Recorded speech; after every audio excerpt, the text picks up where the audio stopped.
Hey everyone, welcome back to the Ride with Lance. And I am doing something I haven't done for a long time. Can you tell?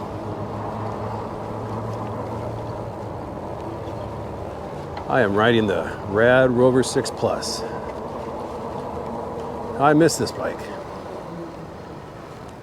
It's the original bike, the bike that started this whole channel. I've been caught up so lately with riding other bikes that I've neglected my RadRover. So I thought it's about time to take her out for a ride and talk about her some. This is, in my opinion, still one of the finest and best built cruisers out there. Everything on it just works in harmony with itself.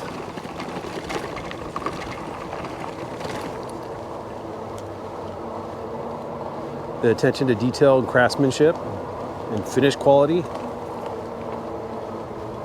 is still up there. Still up there. Now some may be saying, well, now the Radster Trail is here,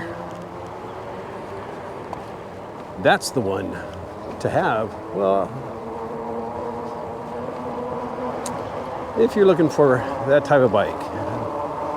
But I'm still sure there's a lot of people out there who want a RadRover with 4-inch fat tires.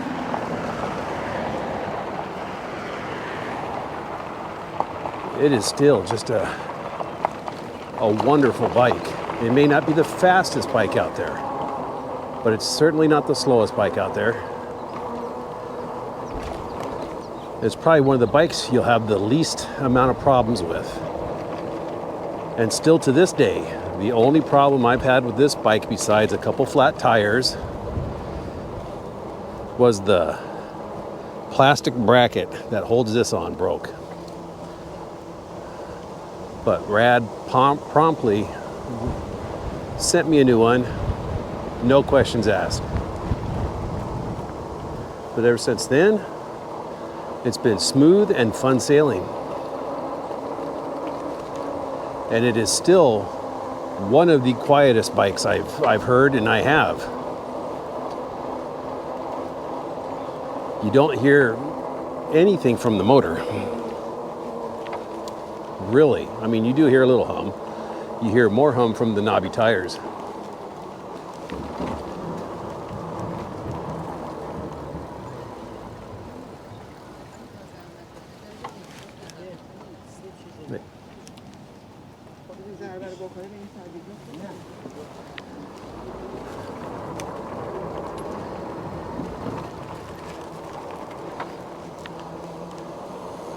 And it's also still Katrina's favorite. She has the RadRover 6 Plus step through.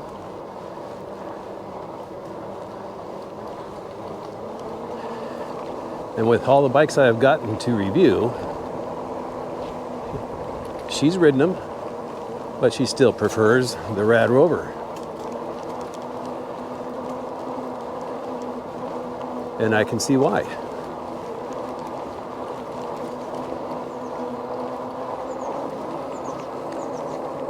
It is just a classic looking bike, a beautiful looking bike, and it pretty much functions flawlessly.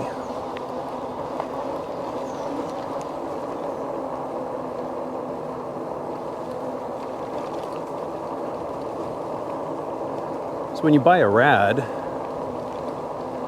you can be pretty assured that you're not going to have any problems, and if you do, Rad will help you out. They'll take care of you as long as it's something legitimate,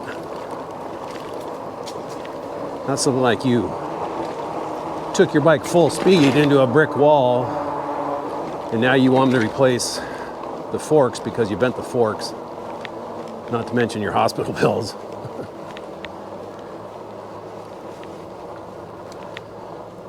But it is a smooth rider, and it is still the bike I prefer when we're going out on picnics to carry stuff in the cargo baskets. And even though this is a cadence sensor bike, it really acts like a torque sensor. There are no surprise hits like you get on some cadence sensor bikes. And now that this bike has been reduced in price even more, it's a steal. Either one you get, the high step or the step through, it is a steal. So if you're looking for something and you're not worried about having to go 30 miles an hour, you want a bike with very smooth power delivery, quiet, easy to use, and quality build, I would still look at the RadRover 6 Plus. Now, is the Radster Trail going to be replacing the RadRover? That remains to be seen right now. I certainly hope it doesn't. What I hope is they do some upgrading to the RadRover. Maybe come out with a RadRover 7. What I would like to see is a RadRover 7 with full suspension, a much stronger 750 watt motor, but still with the smooth power that this one has.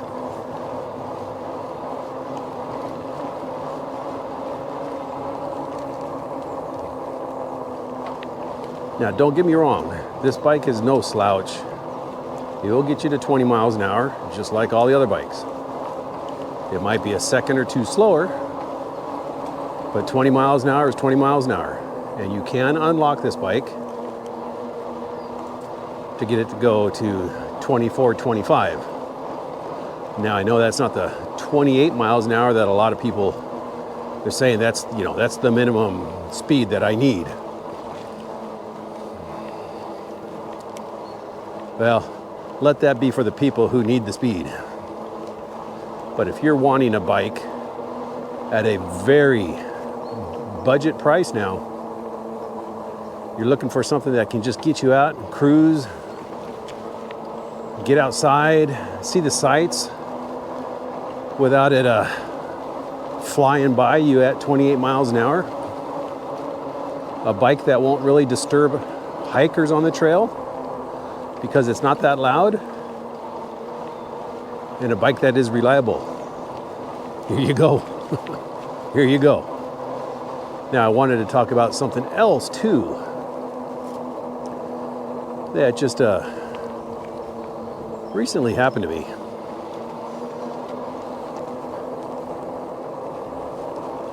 So, as some of you know, my longer term viewers know that, I've been getting e-bikes from companies to review. This brought up a topic that I wanted to talk to you all about. And that is the very, very budget friendly e-bikes that you do need to watch out for. Because what's that saying? If it looks too good to be true, it probably is. I'm going to give you an example. I'm not going to call out the company because hopefully they're just, in their infancy and they're learning about business. But I got an email the other day from a company, a European company, and they wanted to know if I wanted to partner with them and do a bike review. So this is how it went. I got that initial email and I responded with just, you know, a simple sentence. What, you know, because in the original email they didn't say anything about the bike that they wanted me to review. They just give me their company website. But when I went to that company website, it was a European website. So every bike they had was, you know, 250 watts. So I sent back an email saying, I looked at your website and it seems to be all European.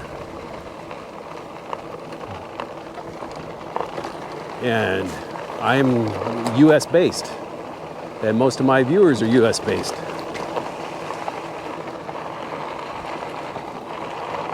What bike is it you want me to review? So they sent me back a list of like 7 different bikes. And basically said, take your pick. And they gave me a link to each one of them. So I started clicking on the links. And these links came up. And pictures came up of the bikes. And it's saying 750 watts. I'm like, oh, so they do have bikes they build for the US. Because, you know, we don't have the 250 watt restriction here. But it just wouldn't give me any information. It wasn't even a website. It kept, every time I clicked on something on that picture, it took me back to the European website, giving me specs of the European specs. You know, and I was looking for things like, you know, is the battery UL certified? What kind of brakes does it have? You know, all kinds of stuff like that. And no matter what I tried, I couldn't find it. Didn't get any information on these. But yet, you know, all these bikes were 750 watts, 1,000 watts.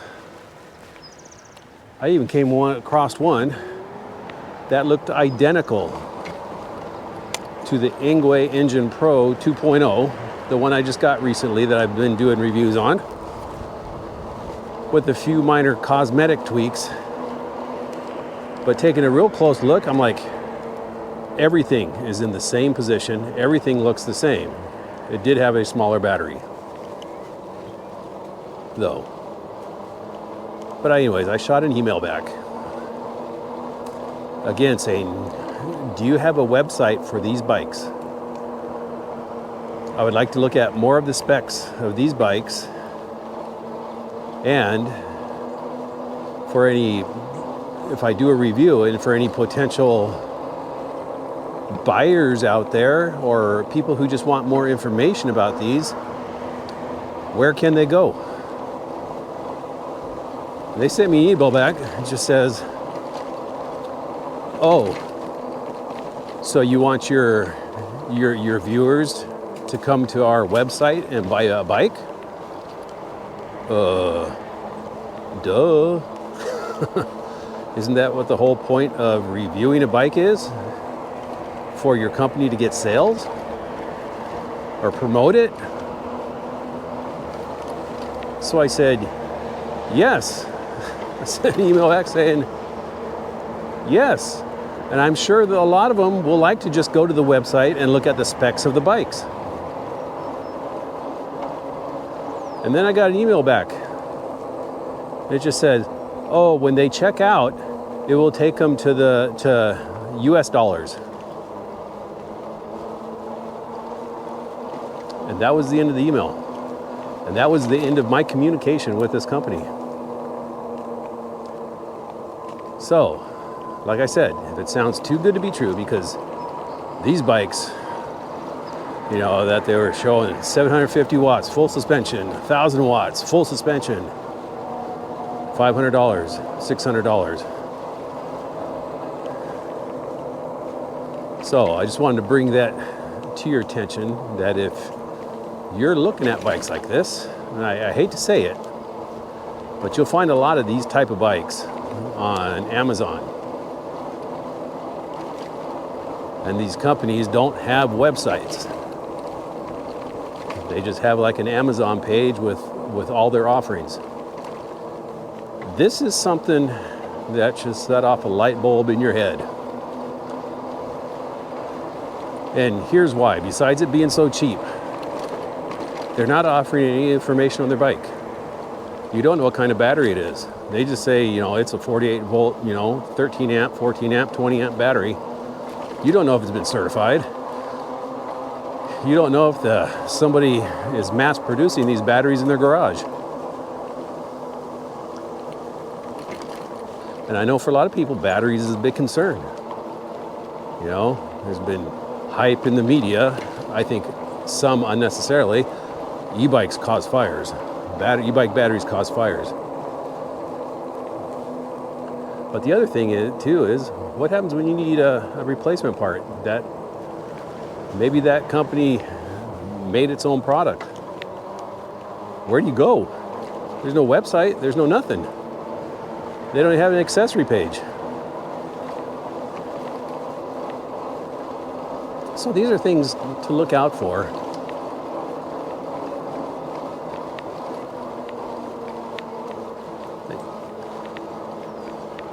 When you're shopping for an e-bike,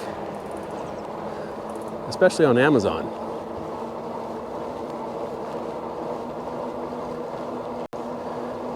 and I hate to say it too, but if you can't pronounce the name of the bike or the name of the company, that also might be a red flag. It might just be a money grab company who's throwing a bike together, you know, at a very attractive price just to get your money and then be gone. I mean, I've heard stories about other people who bought in what they thought was going to be a quality bike, had a problem. They sent emails and messages to the company to never be heard of again. I don't want you guys getting stuck with a bike like that.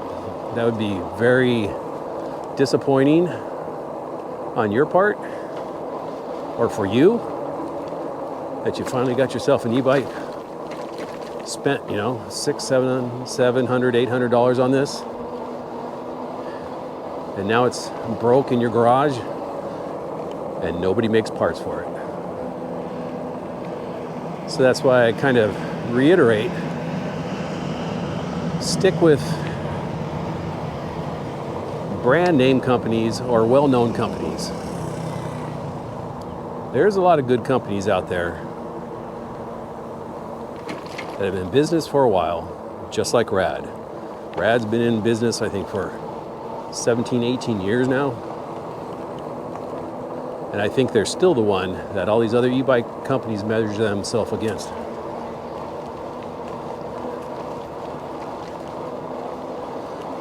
Because Rad has a huge following, and not just in the Rover line, but in the cargo bikes too.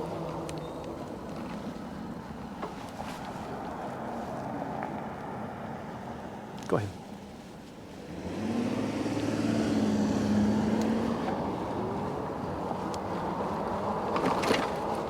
But there's a lot of other good companies out there now that are making quality bikes and standing by it. They're not a fly-by-night. But I am definitely enjoying being back out on the Rad. If I can say that right. The Rad, not the Rad.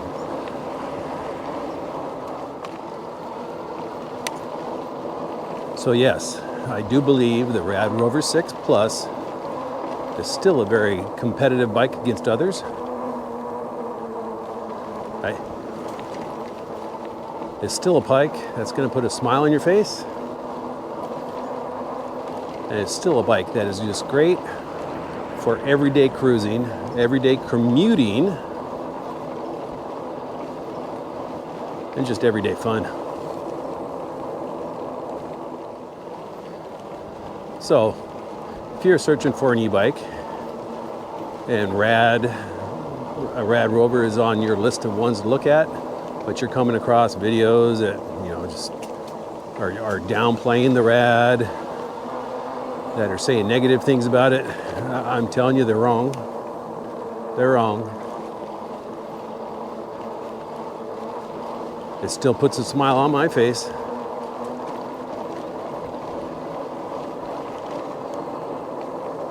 All right, I think I'm going to turn around and head for home, so I'm going to call this the end of the video. So you have a great day, a great rest of the week, a great upcoming ride, and I will see you on the next video. Bye.